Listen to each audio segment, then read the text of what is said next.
I'm happy to be part of this 217th SLVC meeting taking place today.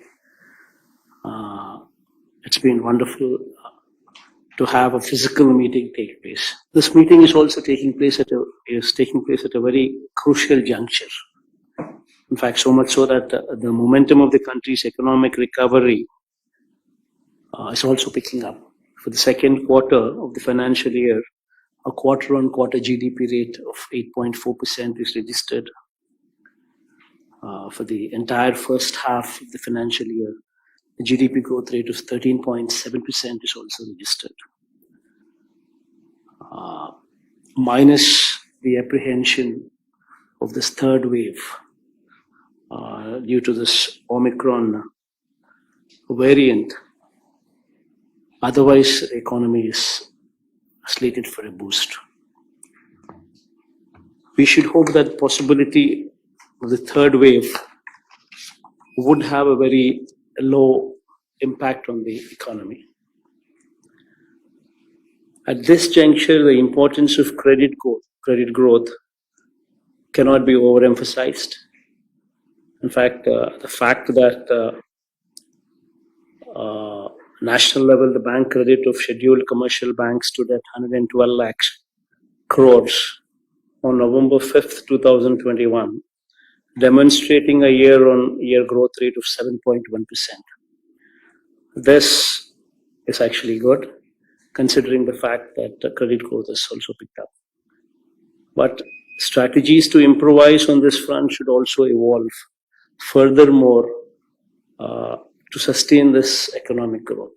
And of course, as spoken earlier, Pedalandariki Illu, this program, this flagship program, wherein more than 30 lakh house sites have been distributed.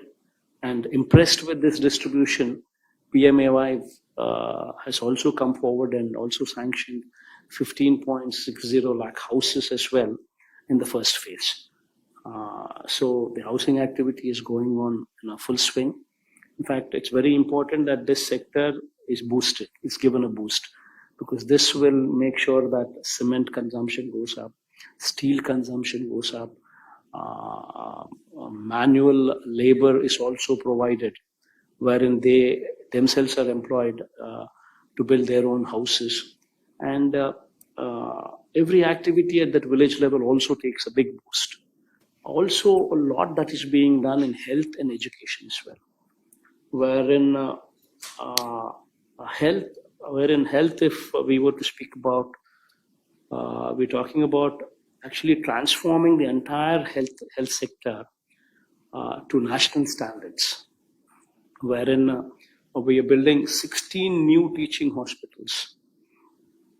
The state government had only 11 teaching hospitals till date, and we are adding 16 more, spreading to every parliament segment, as taking one parliament segment as a unit, because this would ensure the availability of doctors, the availability of nurses at that parliament level, sufficient in number.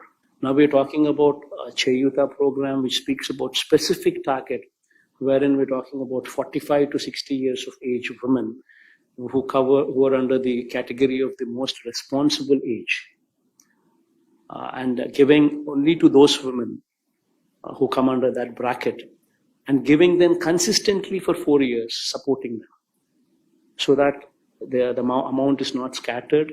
We know to whom we are giving, and we consistently monitor their activity for 4 years, consistently giving every year to the same woman.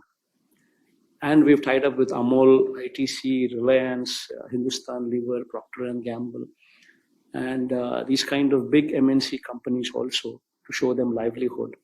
And today we are talking about more than 3.5 lakh women who actually benefited through various schemes, actually making a sustainable income of 7,500 to 14,000 rupees every month. So it's transforming the lives there. And this activity also, going forward, we've gone halfway through it. 50% of the activity is done, and another 50% is left, wherein your help would go a long way in actually completing this circle and making sure that these women literally stand on their feet on their own. So your support in this area would go a long way in strengthening the hands of women. And my deepest thanks for all of you to have come here and join this meeting, try and understand our plight once again, try and bring about changes in our state. And once again, my deep sense of appreciation and thank you for all of you.